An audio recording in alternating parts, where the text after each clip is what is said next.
banyak sekali award-award yang dia bisa kejar karena dia ini bukan seperti Mas Anies, Mas. Mas Anies talk too much but do nothing. Gak ada yang dilakukan oleh Anies itu. Ini saya yang berbicara. Ini saya yang berbicara. Dia bilang orang Ini sinis. saya yang berbicara karena Anda dari tadi sinis terus. Enggak, makanya gini. Sementara Mas makanya Gibran kampanye itu harus sesuai dari tadi dengan dikatakan dengan tidak ada tagline-nya. award di Solo. Gimana nggak ada award di Solo? Katanya Banyak sekali. santuy, gemoy, tapi emosian.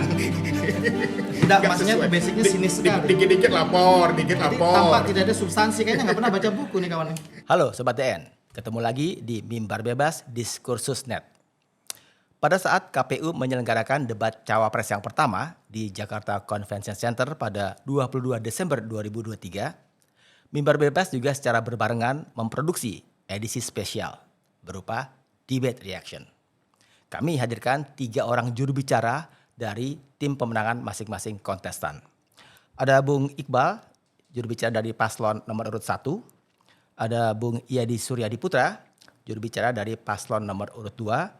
Dan juga ada Bung Rinto Wardana dari juru bicara tim paslon nomor urut 3. Ketika KPU mengusung tema yang heavy-nya ekonomi, berupa ekonomi kerakyatan, ekonomi digital, keuangan, investasi, pajak, perdagangan, pengelolaan APBN dan APBD, infrastruktur dan perkotaan, banyak sekali kejadian menarik di sini ketika para juru bicara saling berdebat mempertahankan argumentasi cawapres yang didukung. Semisal ketika seorang Caimin melontarkan gagasan agar desa mendapatkan dana sebesar 5 miliar, sontak juru bicara paslon nomor urut 2 menyanggah dengan mempertanyakan di mana atau dari mana sumber keuangannya. Pun ketika Gibran diminta bicara tentang pembangunan infrastruktur, ada sedikit mispersepsi ketika yang dijawab oleh Gibran lebih heavy ke infrastruktur secara fisik. Dan yang lebih menarik ketika Caimin melontarkan terminologi slapetnomik. Itu lagi-lagi menjadi perbincangan yang menarik di antara juru bicara, 3 juru bicara dari para paslon kontestan. Untuk selengkapnya, mari saya ajak Anda untuk menyaksikan cuplikan-cuplikan perdebatan yang terjadi di siniar ini selengkapnya.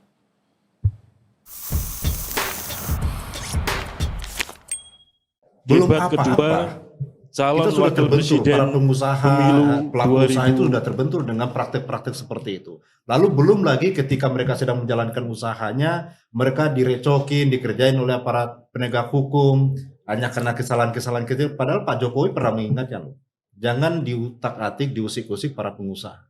Karena apa? Sebenarnya kalau kita mau mengakui, di tangan mereka lah kita menggantungkan hidup kita. Jutaan rakyat Indonesia, di tangan para pelaku usaha inilah. Kalau pelaku usahanya disusahin, mereka akan malas untuk membuka lapangan pekerjaan. Ketika lapangan pekerjaan tidak bisa dibuka selebar-lebarnya, seluas-luasnya, maka lapangan pekerjaan yang ada, orang akan rebutan dengan lapangan yang sangat sudah sempit ini. Akhirnya yang terjadi adalah akan banyak pengangguran. Makanya kita kasih relaksasi kepada para pengusaha untuk mereka bisa leluasa untuk membuka usahanya, menjalankan usahanya dengan aman, dengan jaminan kepastian hukum, tidak diporotin dan segala macamnya, tidak diganggu-gugat, atau ditakut-takuti, diintimidasi oleh para penegak hukum, hanya karena mereka misalnya ada satu izin yang mereka tidak punya, lantas mereka diperkarakan. Misalnya terlambat mengurus izin SNI misalnya, mereka bisa langsung diperkarakan, itu kan sudah tindak pidana. Nah, padahal cukup dengan menghimbau saja, mereka sudah bisa melengkapi kembali izin-izin itu sehingga usahanya tetap berjalan baik dan lapangan pekerjaan bisa dipertahankan dan bisa terbuka lebar sehingga angkatan kerja yang ada itu terserap dalam lapangan pekerjaan itu gitu. Oke. Saya menangkap bahwa ada keyakinan terhadap Pak Mahfud yang dijagokan oleh Bung Ito ya. Harus ya. Harus. Wakil Presiden 2024. Oh ya, saya juga mesti menginformasikan kepada seluruh pemirsa nih bahwa sudah kita lengkapi para narasumber dengan kedatangan Bung Muhammad Iqbal, juru bicara dari Timnas Amin ya, paslon 1 ya. Selamat datang Bu ya. Selamat. Karena baru datang saya nanya dulu ke Ya, silakan. Bang Yadi ini. Ini menarik pasti karena ketika menyebut nama Gibran sebagai cawapres dari paslon nomor urut 2, Saya rasa semua publik akan menunggu-nunggu nih performance dari seorang Gibran. Ya, mungkin aja karena dikaitkan dengan katakanlah catatan-catatan menarik dalam tanda kutip tentang seorang Gibran hari-hari kemarin itu ya. Yang paling utara ya yang tertinggal di memori publik ya tentang asam sulfat itu ya. Gitu kan.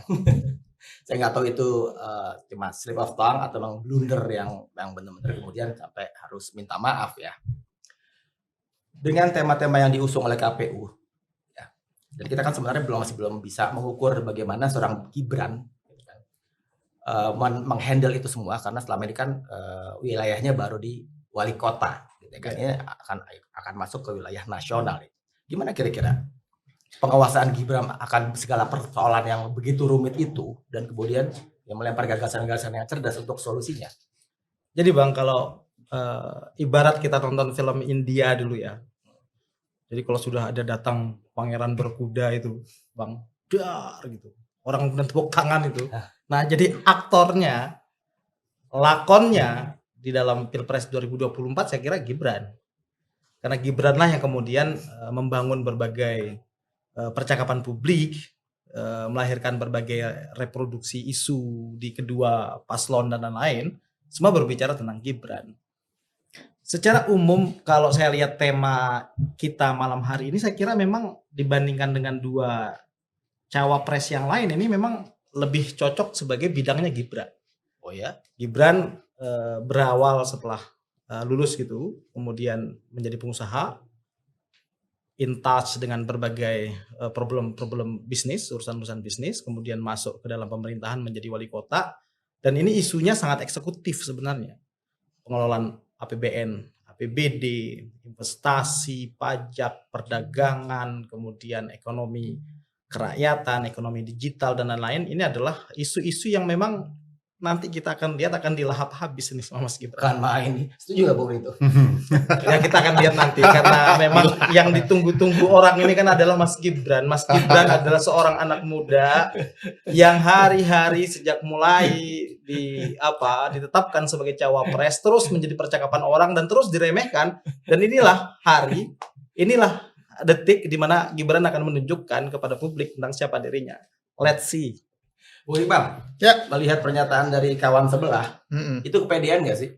Bukan kepedean ya, anak presiden sombong gitu. Bukan pede tapi sombong karena punya paman dan punya presiden. Jadi memang saya nggak heran ya apa yang dapat award dari mana gitu ya. Kalau dikatakan sukses kan adalah awardnya ya. Dari ini yang mengakui kan, kalau orang mengaku sukses sendiri kan orang aneh, ini halu atau apa gitu ya. Karena sukses itu kan contoh jadi wali kota. Masa baru 2 tahun udah dikatakan sukses. Sukses itu kan dinilai setelah masa jabatannya. Dilihat ke diukur ke tingkat kepuasannya. Seperti Mas Anies, kepuasannya 80%. Oh berarti dia tingkat keberhasilannya tinggi. Ya Pak Jokowi juga gitu. Tapi memang di tema-tema ini kan memang kita melihat bahwa tema ekonomi ini adalah tema-tema yang penting bagi masyarakat ya. Dan memang kita melihat bahwa ini adalah format kebijakan negara, policy. Jadi presiden dan wakil presiden itu bukan lagi Pak Lurah, bukan lagi camat, bukan jadi wali kota, tapi dia adalah orang yang membuat kebijakan. Postur anggaran di DPR, bagaimana pembagian anggaran, termasuk tadi isu IKN. Bayangkan 466 triliun itu kalau 1% aja itu sudah bisa membangun jalan di Kalimantan licin semua. 3% itu bisa membangun ratusan sekolah terbaik di Kalimantan. Dan ini tentu saja yang akan jadi perhatian kita. Bahwa selama ini subsidi kita itu tidak tepat sasaran. Bagaimana untuk seorang presiden beserta jajarannya dibangunkan istana senilai 466 triliun. Sementara banyak, bahkan kasus terbaru seorang guru di Malang bunuh diri karena nggak bisa bayar utang. Sementara banyak orang sekarang depresi karena harga-harga barang mahal. Sementara banyak orang yang tidak mampu menyekolahkan anaknya. Di satu sisi, pemerintah mensubsidi kereta cepat, mensubsidi jalan tol, ya, kemudian juga mensubsidi pembelian mobil listrik, yang itu tentu saja akhirnya hanya memberikan disparitas yang jauh antara orang kaya dan orang miskin. Jadi memang ini penting, kebijakan, bukan cerita tentang jualan startup, bukan cerita tentang hanya jualan pisang goreng gitu, tapi ini kita bicara tentang apa kebijakan yang akan dibuat. Karena tentu saja yang menjadi perhatian kita sekarang, pembangunan saat ini ya banyak sekali jalan-jalan di kampung-kampung itu rusak, tidak diperhatikan. Sementara orang-orang yang memiliki mobil diberikan fasilitas yang lebih tinggi. Akhirnya masyarakat hanya menonton saja mobil itu berlalu lalang di kampungnya, tetapi dia tidak merasakan. Harga pupuk mahal. Masa pemerintah nggak bisa naikin harga, memberi subsidi pupuk yang besar? Guru-guru nggak diangkat, karena apa? Katanya nggak ada anggaran. Akhirnya mereka hanya sampai PPK saja. Harusnya guru, sekolah-sekolah itu mendapatkan subsidi yang layak berbanding membangunkan istana. Utang kita banyak, ribuan triliun. Tapi kita ingin membangun istana yang mewah. Itu kan kata orang besar pasak daripada tiang. Jadi Mas Iqbal ingin mengatakan bahwa dari konsepnya Pak Anies ada perbedaan antara yang important dan yang urgent ya. Ya, betul. Ini soal prioritas, ini soal keadilan ya. Kalau kita memindahkan ibu kota ke Kalimantan, tentu saja akan membangun sentralisasi baru. Bahasa yang mirip-mirip dengan apa yang disampaikan oleh Pak Mahfud. Intinya kan pemberantasan kan sebenarnya. Satset. Pemberantasan kan sebenarnya itu. Dilawan gitu, dibasmi gitu. Terus paparannya sudahkah katakanlah bisa mewakili segala tema-tema yang diusung oleh? Ya sebenarnya cukup mewakili, hanya memang saya nggak tahu, mungkin lebih baik menghafal daripada harus menyontek kali ya. Tadi saya lihat beliau itu beberapa kali itu melihat teks ya, kayaknya ada teks itu ya. Mungkin acuan kali, acuan yang perlu disampaikan, poin-poin yang perlu disampaikan. Karena mungkin menyangkut data kayaknya tuh tadi yang dia sebut. Tapi ya, Dan ini datanya jelas juga tadi. agak ngawur menurut saya. 5 Apa yang miliar ngawur? per desa itu Ya.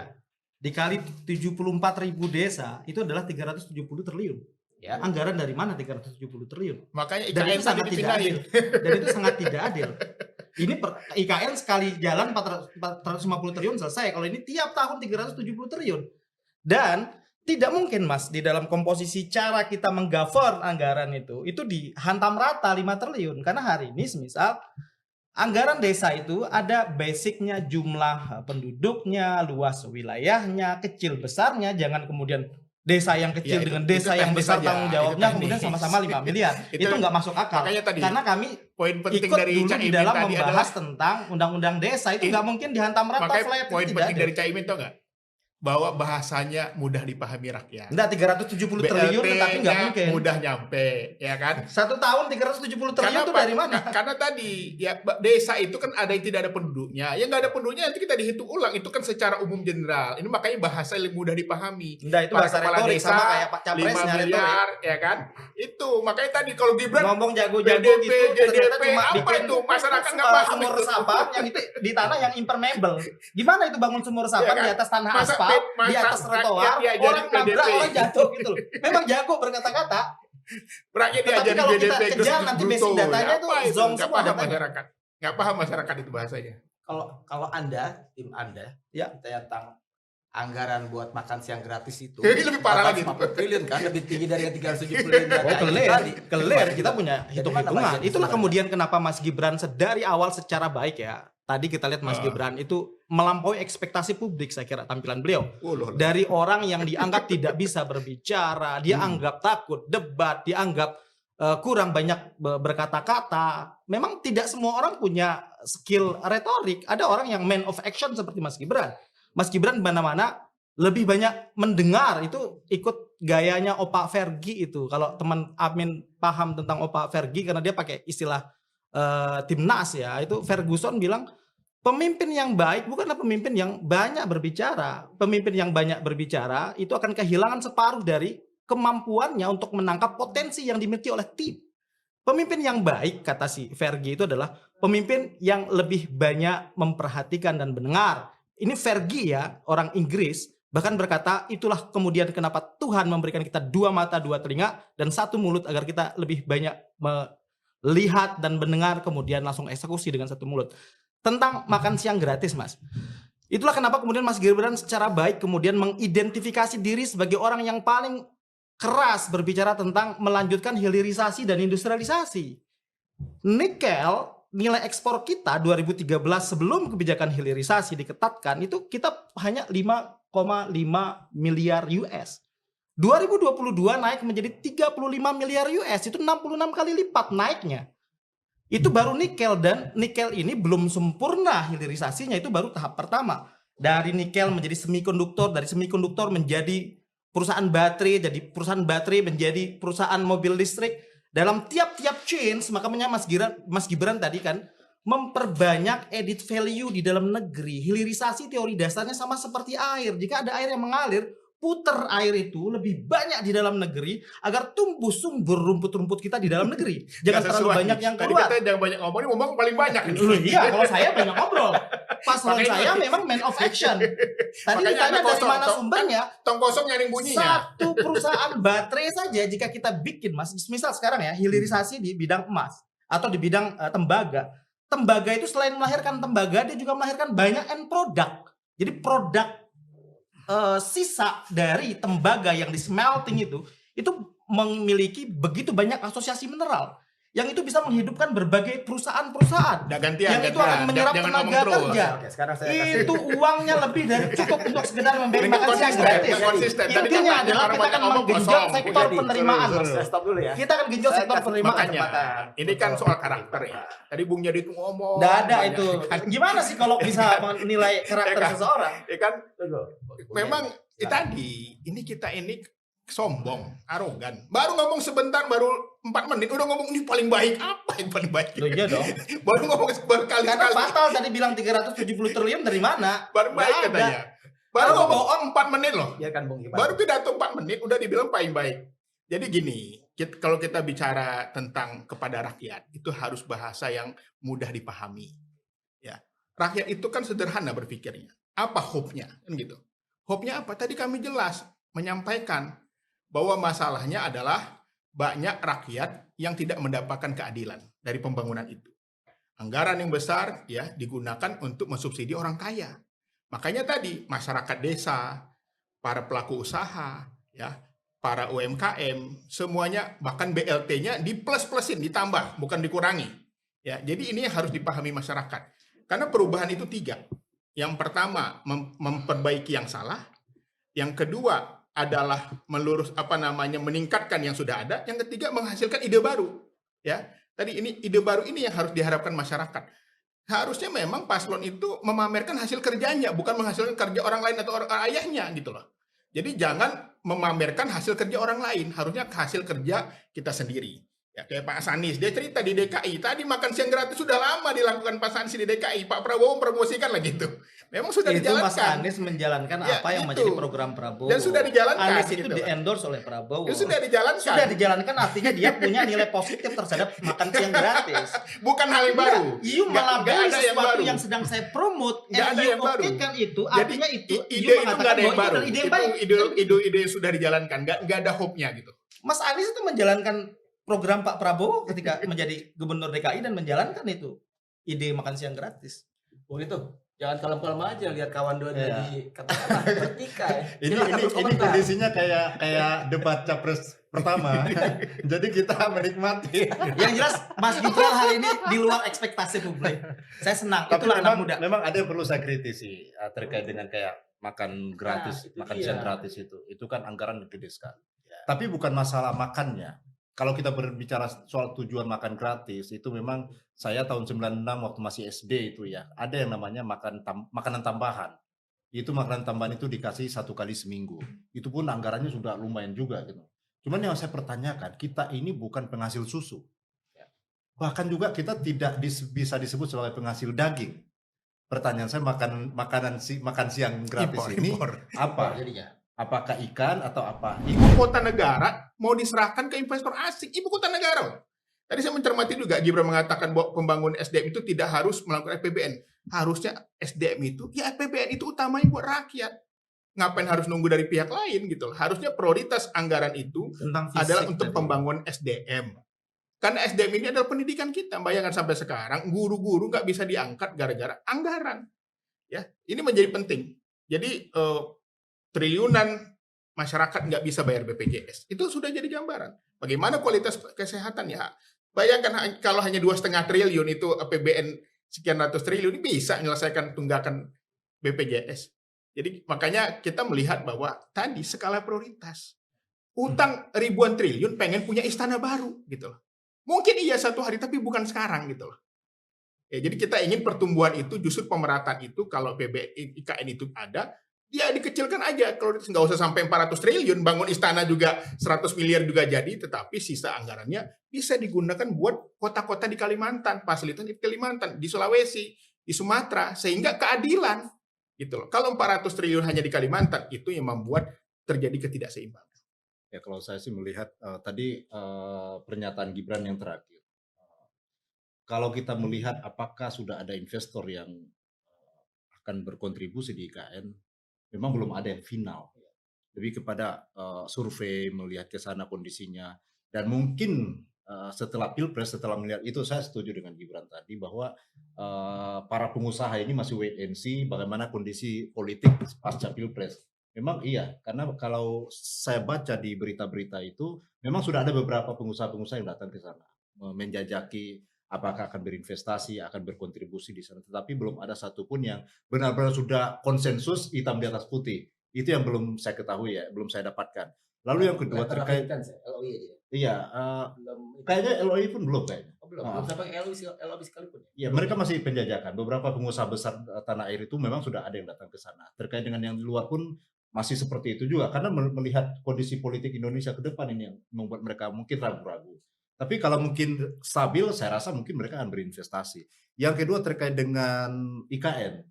Jadi sebenarnya kan begini, selama ini kan kita melihat banyak tudingan yang terjadi selama ini, semua pembangunan itu Jawa sentris. Yang dibangun itu memang Pulau Jawa. Jadi yang di pulau-pulau lain itu hampir tidak tersentuh pemerataan itu.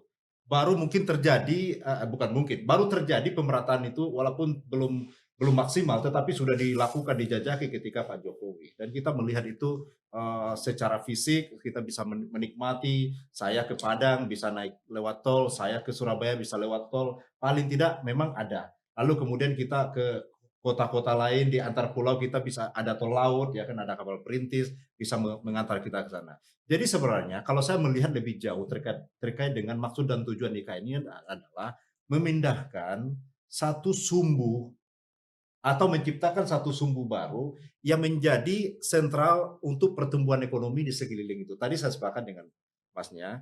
Jadi IKN ini sebenarnya satu sumbunya, yang membuat daya tariknya sehingga adanya IKN ini maka akan tercipta lapangan pekerjaan yang ada di sana. Lalu kemudian pertumbuhan ekonomi usaha. sekarang. Iya. Kalau nggak sekarang harus kapan gitu loh. Itu pertanyaannya.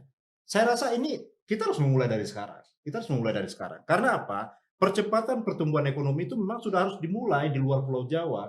Dengan misalnya IKN di balik di Penajam gitu ya. Maka Balikpapan, kemudian Makassar, lalu kemudian merembet ke Kalimantan, pembangunan infrastruktur pun akan efek domino gitu loh, akan terjadi juga di sekitar-sekitar itu. Sehingga pemerataan itu bisa terjadi. Dalam bentuk apapun itu pasti akan terjadi. Mungkin kayak tadi masalah skala prioritas, apakah tidak lebih baik untuk anggaran itu untuk guru-guru? Saya rasa itu juga tidak dinafikan ya. Itu pasti akan ada anggaran khusus pasti. Baik itu pemerintah-pemerintah sebelumnya, Pak SBY, Pak Jokowi, bahkan apakah Pak Anies yang akan jadi presiden atau Pak Ganjar atau Pak Prabowo, pasti akan ada anggaran itu. Tapi memang yang namanya skala prioritas, kita menginginkan bahwa harus tercipta satu sumbu baru untuk menciptakan pemerataan itu. Makanya saya melihat IKN itu kita harus tetap lanjutkan. Terkait dengan regulasi, kan undang-undang IKN itu kan tercipta dari proses demokrasi yang sudah final dan tidak diputuskan oleh satu partai atau dua partai. Dan itu proses demokrasi yang terjadi di parlemen. Dan saya rasa ketika itu menjadi buah dari demokrasi, maka itu harus dilaksanakan secara konsekuen bersama-sama. Tapi kalaupun misalnya Pak Anies yang jadi presiden, apakah itu akan direvisi atau direview kembali, saya tidak tahu. Tetapi yang namanya proses demokrasi ya harus dilaksanakan. Lalu kemudian kan sudah ada investasi yang terjadi di sana. Jika itu dibatalkan misalnya, itu kan berarti kan menghambur-hamburkan uang negara. Jadi bukan Jokowi yang menghambur-hamburkan, akhirnya jadinya Pak Anies nanti akan dituding menghamburkan. Iya, tadi Atau jadi sama karena kayak membuat itu pembangunan yang batal yang gitu kita kan. katakan adalah bahwa kita akan mengurangi porsinya. tidak semahal itu, sehingga pembangunan itu bisa digunakan buat yang lain. Jadi kita kan akan membuat pusat pertumbuhan baru. Nanti kalau hanya di Kalimantan 400 triliun, itu namanya nanti akan ada ke depan ada namanya Kalimantan sentris lagi. Buat apa orang investor ibu kota negara mau diserahkan ke investor asing? Ibu kota negara loh. Tadi saya mencermati juga Gibran mengatakan bahwa pembangunan SDM itu tidak harus melakukan APBN. Harusnya SDM itu, ya APBN itu utamanya buat rakyat. Ngapain harus nunggu dari pihak lain gitu loh. Harusnya prioritas anggaran itu Tentang fisik adalah untuk tadi. pembangunan SDM. Karena SDM ini adalah pendidikan kita. Bayangkan sampai sekarang guru-guru nggak bisa diangkat gara-gara anggaran. Ya, ini menjadi penting.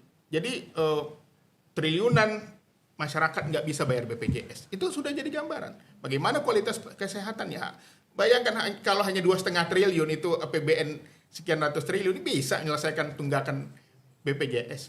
Jadi makanya kita melihat bahwa tadi skala prioritas.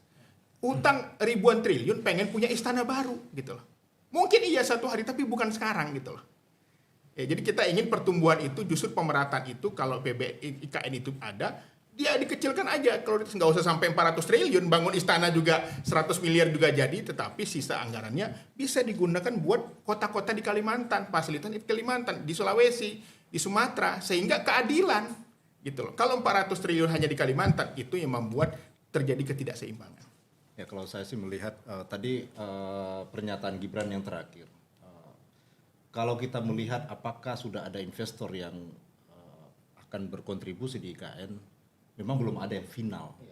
Lebih kepada survei, melihat ke sana kondisinya. Dan mungkin setelah Pilpres, setelah melihat itu, saya setuju dengan Gibran tadi bahwa para pengusaha ini masih wait and see bagaimana kondisi politik pasca Pilpres. Memang iya, karena kalau saya baca di berita-berita itu, memang sudah ada beberapa pengusaha-pengusaha yang datang ke sana, menjajaki apakah akan berinvestasi, akan berkontribusi di sana. Tetapi belum ada satupun yang benar-benar sudah konsensus hitam di atas putih. Itu yang belum saya ketahui ya, belum saya dapatkan. Lalu yang kedua terkait LOI aja ya. iya, Belum itu. kayaknya LOI pun belum kayaknya. Oh, belum sampai LOI sekalipun ya. Iya, mereka masih penjajakan. Beberapa pengusaha besar tanah air itu memang sudah ada yang datang ke sana. Terkait dengan yang di luar pun masih seperti itu juga, karena melihat kondisi politik Indonesia ke depan ini yang membuat mereka mungkin ragu-ragu.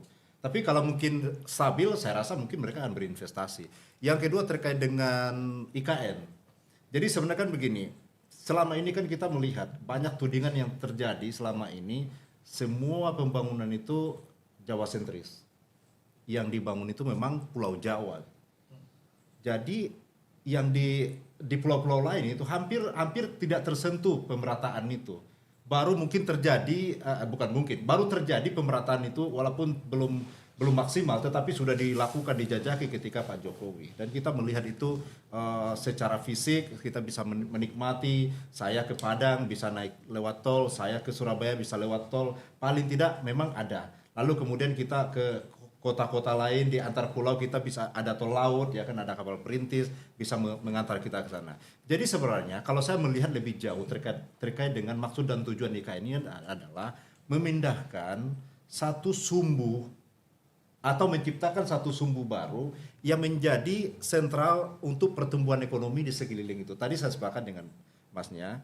Jadi IKN ini sebenarnya satu sumbunya, yang membuat daya tariknya, sehingga adanya IKN ini maka akan tercipta lapangan pekerjaan yang ada di sana. Lalu kemudian pertumbuhan ekonomi usaha. Sekarang. Iya. Kalau nggak sekarang harus kapan gitu loh. Itu pertanyaannya. Saya rasa ini kita harus memulai dari sekarang. Karena apa? Percepatan pertumbuhan ekonomi itu memang sudah harus dimulai di luar Pulau Jawa. Dengan misalnya IKN di balik di Penajam gitu ya. Maka Balikpapan, kemudian Makassar, lalu kemudian merembet ke Kalimantan, pembangunan infrastruktur pun akan efek domino gitu loh, akan terjadi juga di sekitar itu. Sehingga pemerataan itu bisa terjadi. Dalam bentuk apapun itu pasti akan terjadi. Mungkin kayak tadi masalah skala prioritas, apakah tidak lebih baik untuk anggaran itu untuk guru-guru? Saya rasa itu juga tidak dinafikan ya. Itu pasti akan ada anggaran khusus pasti. Baik itu pemerintahan sebelumnya, Pak SBY, Pak Jokowi, bahkan apakah Pak Anies akan jadi presiden atau Pak Ganjar atau Pak Prabowo, pasti akan ada anggaran itu. Terjadi sekarang orang-orang yang jadi diplomat, ya orang-orang yang memang minta jatah setelah dia berjuang.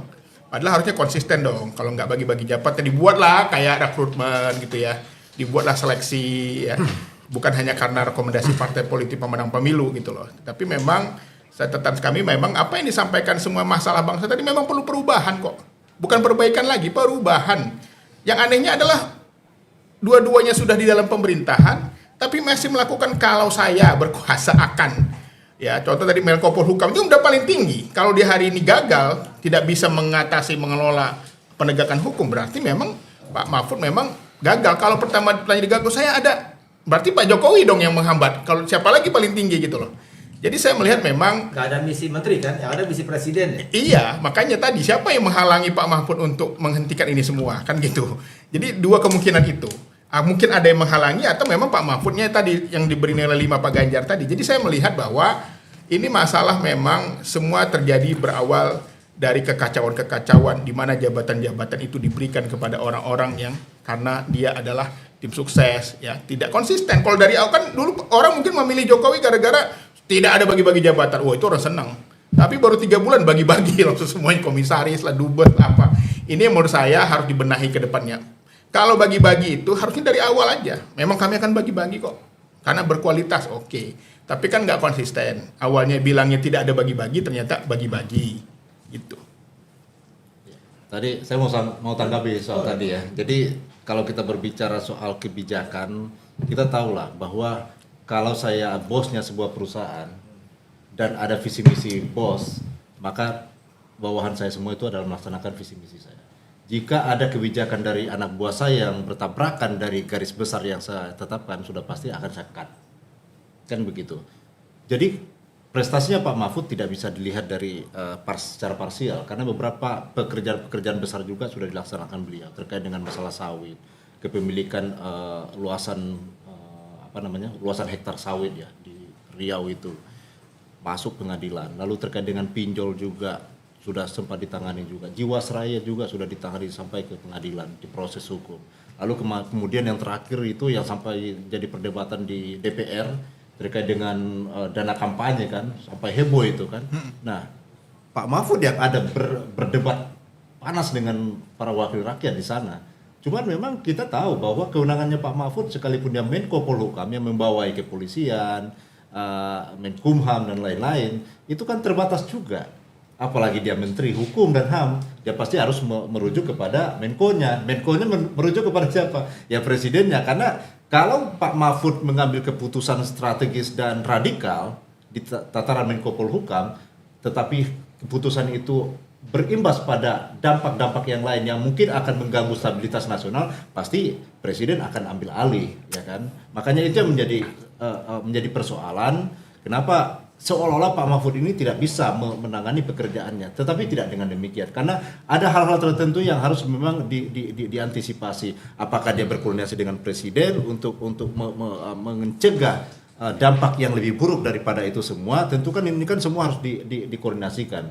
Makanya kan kalau kita melihat secara parsial, mungkin banyak orang mengatakan tidak ada yang dikerjakan Pak Mahfud. Tetapi kalau kita lihat lebih nyata di lapangan, ada banyak pekerjaan yang sudah dilaksanakan, bahkan banyak pelaku usaha yang diseret juga ke persidangan oleh Pak Mahfud ya, lewat instrumen hukum yang ada seperti itu.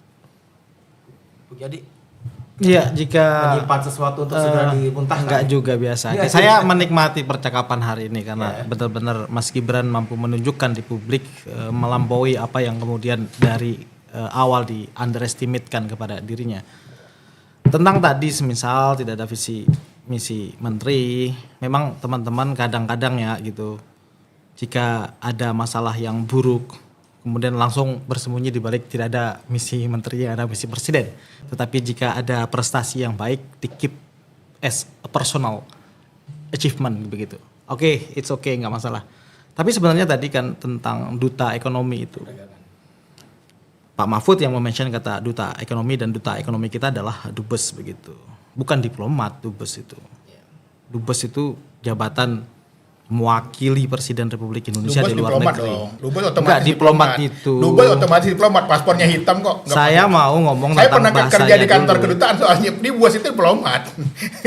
Diplomat yang dia diberi ditunjuk. Itulah Namanya Anda itu jam to conclusion terus. Kamu kalau jadi mahasiswa saya nggak bakal lulus kamu. nggak gitu. Karena saya belum selesai bicara dia langsung Nggak, jam. salah. Enggak. Masa salah mau dibiarkan? Enggak dong. Dubes Saya bukan belum diplomat. selesai Anda tanya, bicara. boleh taruhan ini tanya. Saya mau memisahkan tentang fungsi diplomatnya tadi. Kalau diplomat itu yang karir. Kalau bahasa sekedar kata-kata diplomat. Bukan. Kalau yang punya peran diplomasi, anggota DPR tuh punya peran diplomasi diatur oleh undang-undang. Menlu punya Ini peran udah diplomasi. salah, arogan Tidak lagi. hanya duta besar. Ya itulah lu. Udah Ini salah ngeles. peran Tadi kan dia tentang bilang tadi, free dia bilang trade dubes gitu. bukan diplomat. Ya, saya luruskan. Ya, enggak Dubes dong. itu ya diplomat. Yang punya fungsi diplomasi di Indonesia itu banyak. Semuanya Enggak, tadi pejabat Anda bilang negara dubes yang punya bukan diplomat. Saya luruskan, dubes itu otomatis diplomat karena paspornya purpose hitam. Saya di tengah, saya baca ya. Tadi saya baru Google ya. Mengutip Kamus Besar Bahasa Indonesia, duta besar adalah wakil diplomatik tertinggi Betul. suatu negara yang mewakili pemerintah. Itu suatu saya luruskan. negara. mewakili presiden saya bilang. Saya luruskan bahwa Fungsi duta besarnya itu adalah duta besar luar biasa dan berwenang penuh, begitu kan, mewakili presiden deh. Tapi tidak hanya itu fungsinya begitu. ini gayanya Nah, masih yang terkait S2 dengan- pengen ngeramain S3 begini jadinya. Ya, Salah itulah. jadinya. Lucu ya, so S3 begitu. Salah. So S3.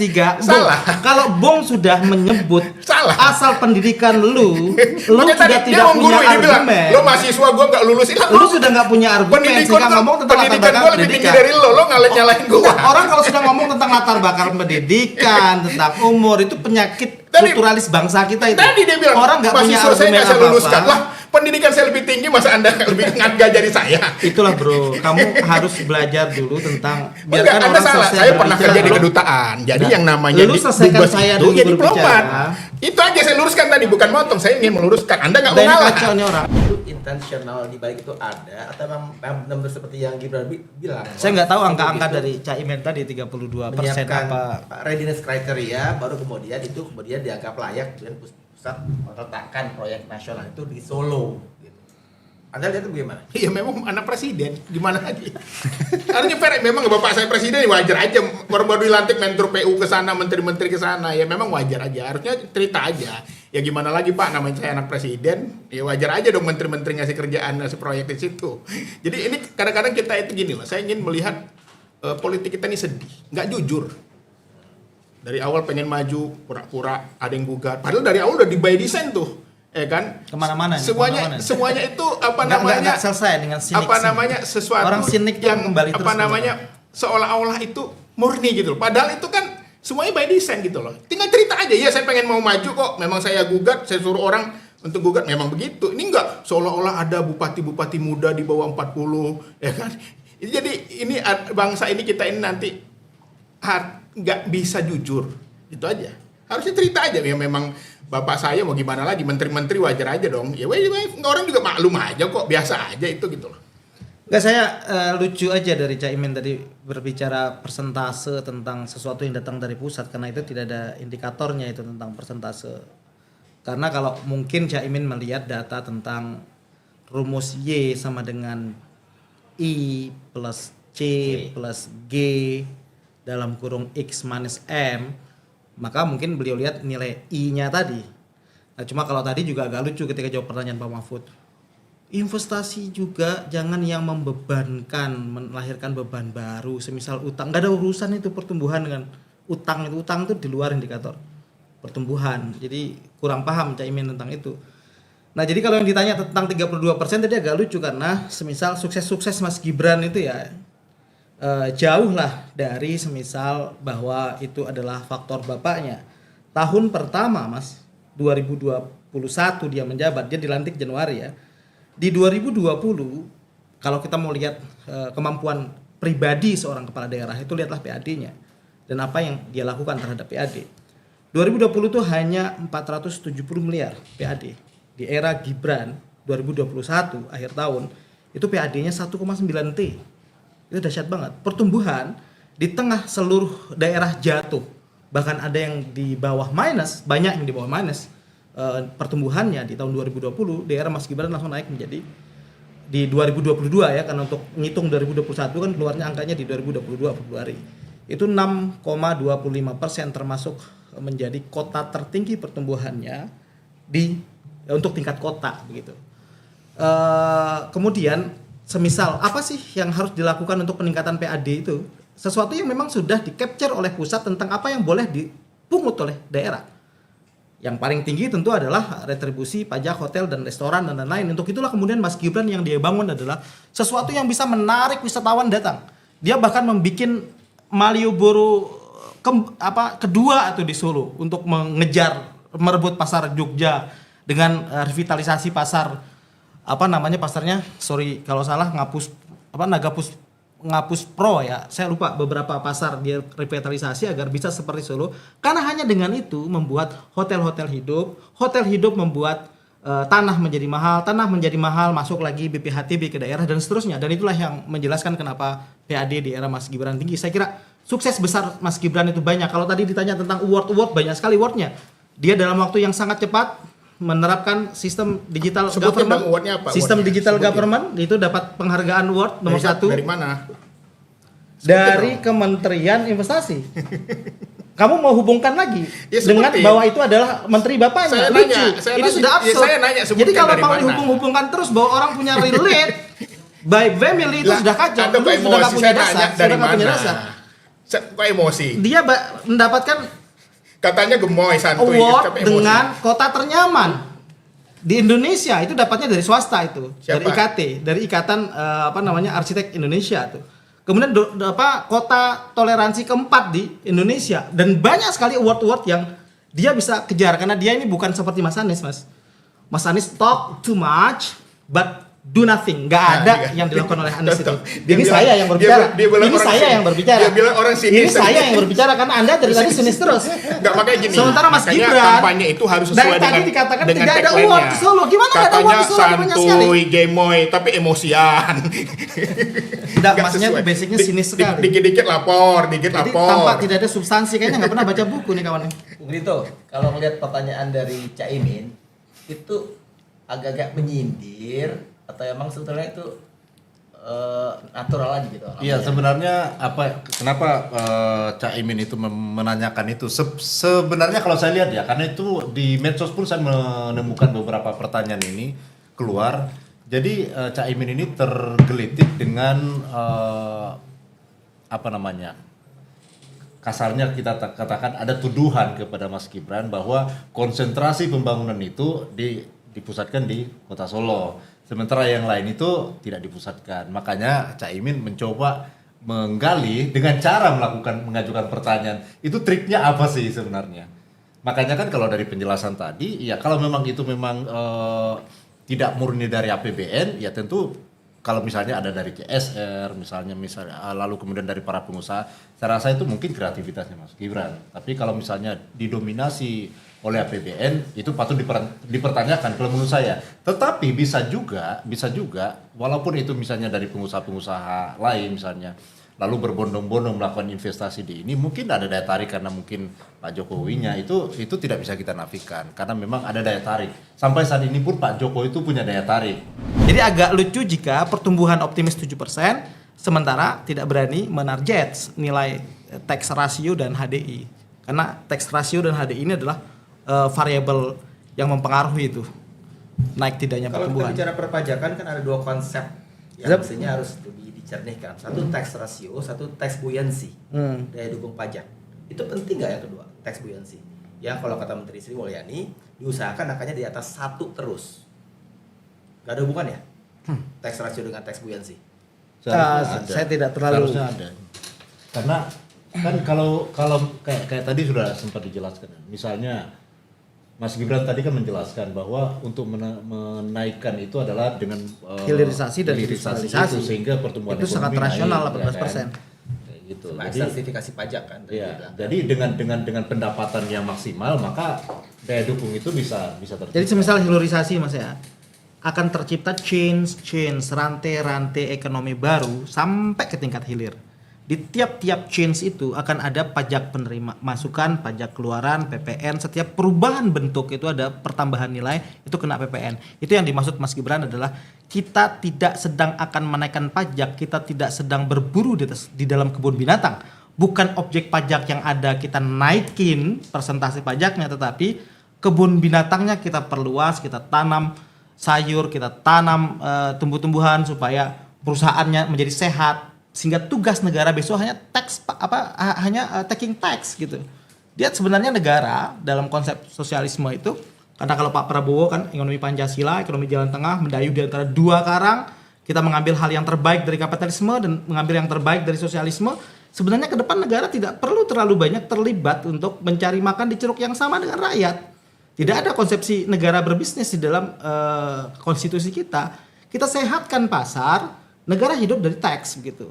Maka sangat rasional angka 18% untuk tax ratio terhadap GDP. Apa yang akan dilakukan dengan undang-undang harmonisasi peraturan perpajakan? HKPD kan sudah disahkan. Ya. HKPD itu justru tahun kalau kemarin kan PPN, kalau PPN itu kan pajak yang akan terkena kepada struktur terkecil sumbu terkecil dari masyarakat, individu itu PPN. Kita makan di rumah makan kena PPN. Jadi di negara kita kan kita terima uang dan kita keluar uang itu kena pajak. Nah, di HKPD itu kan diturunkan akan naik itu menjadi 12%, Mas. Dari sebelumnya 10, tahun ini 11, 2025 kata Bu Menteri itu adalah menjadi 12% PPN.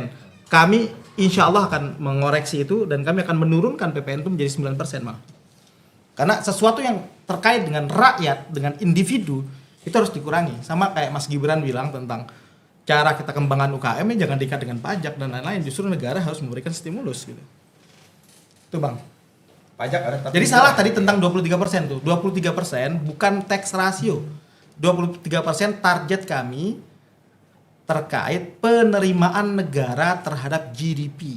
GDP kita sekarang kan keren di era Pak Jokowi itu kita masuk $1 trillion clubs. Negara-negara yang GDP-nya di atas $1 triliun. Kita 2022 1,4 US 1,4 triliun dolar itu. Nah, dari 1,4 triliun dolar, 23%-nya adalah government spending. Jadi kalau kita lihat unsur-unsur dari 1,4 triliun dolar itu adalah kan ada di situ adalah C konsumsi, I investasi, G government expenditure, X minus M ekspor minus impor. Nah, itulah yang membentuk pertumbuhan. Nah, untuk G-nya kita mau naikin menjadi 23%. Itulah 23% itu bukan tax ratio, tapi persentase penerimaan negara terhadap GDP.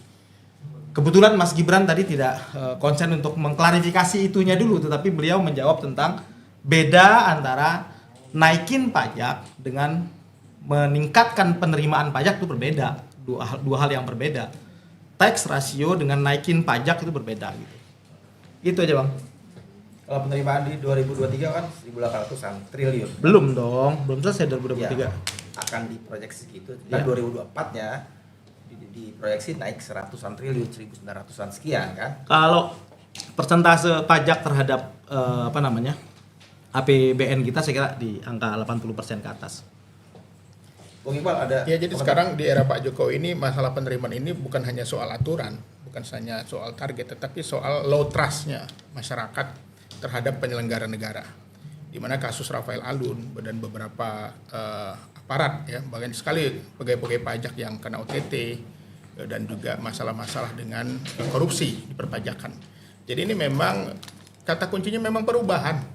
Jadi bukan soal aturan saja, aturan mau digimanapun kalau SDM-nya, kalau mentalnya masih rusak ya susah. Kasus Rafael Alun itu dampaknya luar biasa. Terjadi pembangkangan dalam tanda kutip ya, tanpa disadari. Karena apa? Karena ternyata banyak orang melakukan 86 dengan untuk membayar pajak. Jadi reformasi pada Kementerian Keuangan ya, khususnya di kantor pajak ini yang harus lakukan khusus pada SDM-nya. Jadi bukan hanya soal aturan, tapi ini soal celah-celah di mana terjadi korupsi.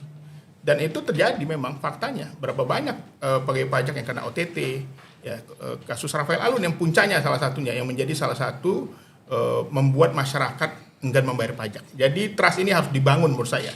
Makanya memang saya aneh juga gitu di Pak Jokowi ini.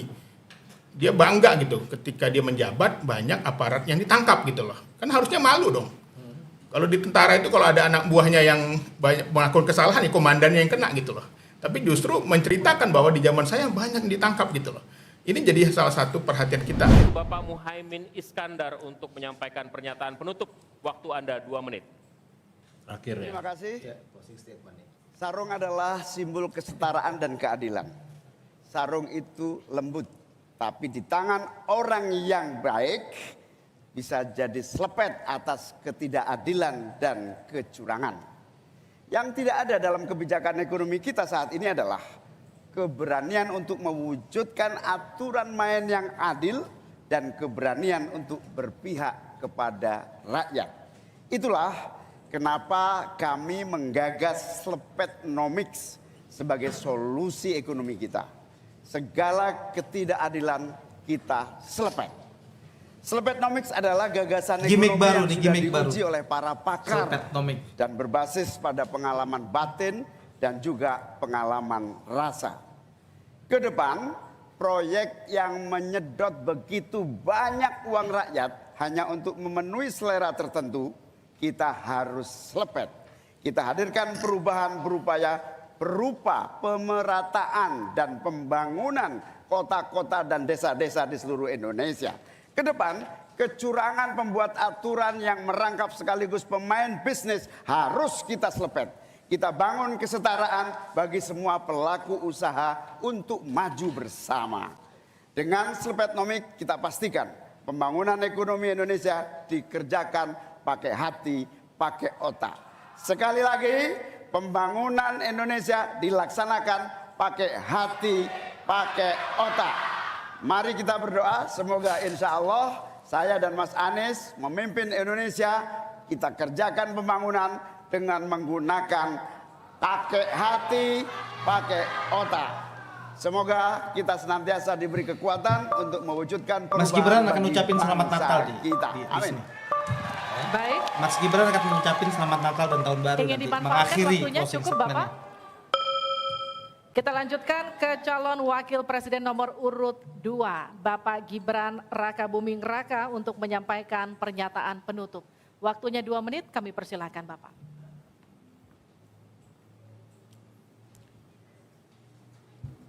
Indonesia ini negara besar.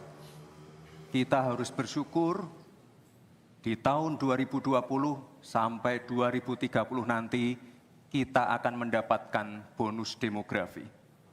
Saat itulah sebagian besar penduduk kita ada pada usia produktif. Ini kesempatan kita untuk meningkatkan produktivitas nasional. Peluang untuk menuju Indonesia emas makin terbuka lebar. Tapi Bapak Ibu yang saya hormati, teman-teman sesama anak muda, ingat, kesempatan ini hanya datang sekali. Kesempatan ini tidak akan terulang lagi. Untuk itu kita harus kerja keras, kerja fokus, berani melakukan lompatan. Saya ucapkan terima kasih kepada Pak Prabowo yang sudah memberikan saya kesempatan untuk ikut andil dalam kontestasi ini. Saya sangat bangga sekali saya menjadi bagian dalam perjalanan menuju Indonesia emas. Saya ucapkan terima kasih juga Prof. Mahfud, Gus Muhaimin. Saya sangat senang sekali bisa satu panggung dengan orang-orang hebat seperti ini. Senang sekali anak muda bisa bertukar pikiran dengan ketua umum partai dan seorang profesor. Sekali lagi, terima kasih. Anak-anak muda harus saling mendukung, anak-anak muda harus saling bergandengan tangan. Saya yakin Indonesia emas bisa tercapai. Terima kasih. Wassalamualaikum warahmatullahi wabarakatuh. Selamat Natal dan Tahun Baru. Pas. Baik, terima kasih. Harap tenang, kita Kita masih melanjutkan. dalam sesi, mohon tenang.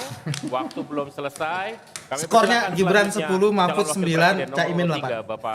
Dari saya. Serah-serah gua dong. Saudara-saudara seluruh bangsa Memang kayak bosnya, Indonesia, Serah-serah gua dong. kami Calon-calon dari gua. Mahfud ingin memastikan untuk menyelenggarakan negara yang bersih, melalui penegakan hukum tanpa Baca. pandang bulu. Ganjar Mahfud menyiapkan 21 program unggulan senilai 2.500 triliun rupiah selama 5 tahun, yaitu 1. 17 juta lapangan kerja, 1 desa, 1 vasket, 1 nakes, 3 uang saku kader posyandu, 4 10 juta hunian, punya rumah semudah punya motor, 5 sekolah dapat gaji, lulus pasti kerja, 6 1 keluarga miskin, 1 sarjana, 7 Ini perempuan konkret maju, ini diterima 8 buruh masyarakat. naik kelas, 9 kuliah gratis untuk anak prajurit dan bayangkara, 10 mudah berusaha termasuk UMKM dan koperasi, 11 masjid sejahtera, pengurus masjid terlindungi, 12 guru ngaji dan guru agama lain digaji, pasokan pangan aman, harga enak di kantong, lansia bahagia, anak cucu gembira, 15 petani bangga bertani, 16 di laut kita jaya, nelayan sejahtera, 17 disabilitas mandiri berprestasi, 1 desa 1 mobil akses, 18 internet super cepat, gratis dan merata, 19 bansos pasti lanjut tapi harus tepat sasaran, 20 sikat KKN, dan terakhir KTP Sakti.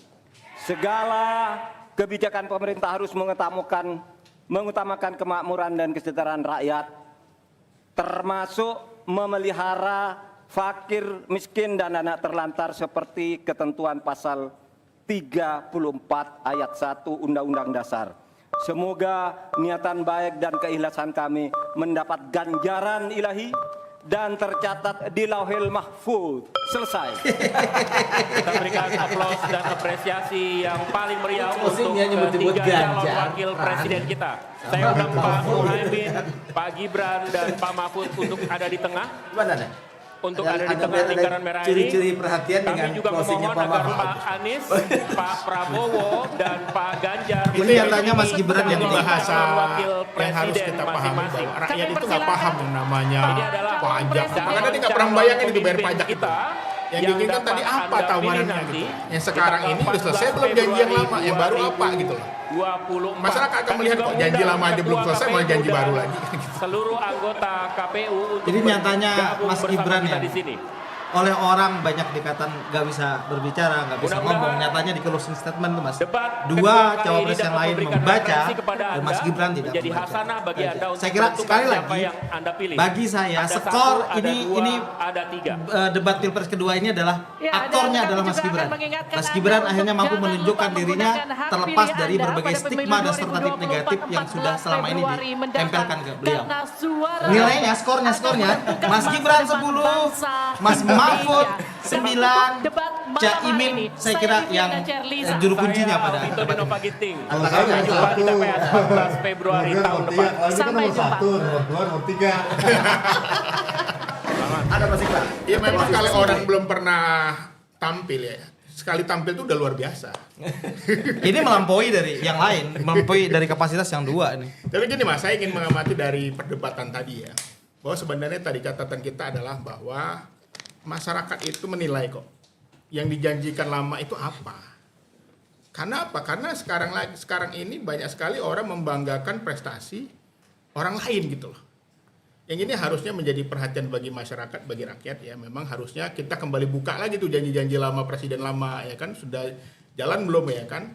Jangan sampai nanti janjinya apa yang dilakukan apa gitu loh. Seperti IKN nggak ada di Nawacita, tiba-tiba ada gitu ya. Ternyata ada dari sejarah katanya, dari temuan gitu kan. Jadi memang ini menjadi pelajaran penting bagi negara ini bahwa kita harus memulai semuanya dengan perencanaan. Kita harus semuanya memulai dengan sebuah aturan, kematangan. Karena sesungguhnya jangan sampai nanti ketika sudah memindahkan ibu kota, akhirnya nanti direvisi lagi, ternyata ini bencana, ini nggak sesuai. Jadi kami melihat bahwa ikutilah aturan, ikutilah sistem, dan tunaikan janji. Baiklah. Gibran 10, Mahfud 9, Caimin 8 itu closing statement Subjektivitas saya. itu boleh-boleh aja. Iya. Tapi kan juga Bung Iqbal sama Bung Rito pasti juga punya Iya, iya. subjektivitas sendiri. Jadi untuk sementara tensi yang mungkin sempat panas di antara berdua terutama ya. Oh enggak, biasa aja. Biasa. Itu menarik. Jadi saya pikir itu cuman bumbu-bumbu aja di sini. Diskusi. Ya. Selebihnya, ya pertemanan sih jalan-jalan terus kan. Gitu kan. Jadi saya tutup aja ya. Ya. Live. Jadi skornya tadi gimana?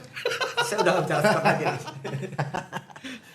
Jadi Sobat TN, begitulah serunya perdebatan dari jubir-jubir para paslon yang di sini tadi itu.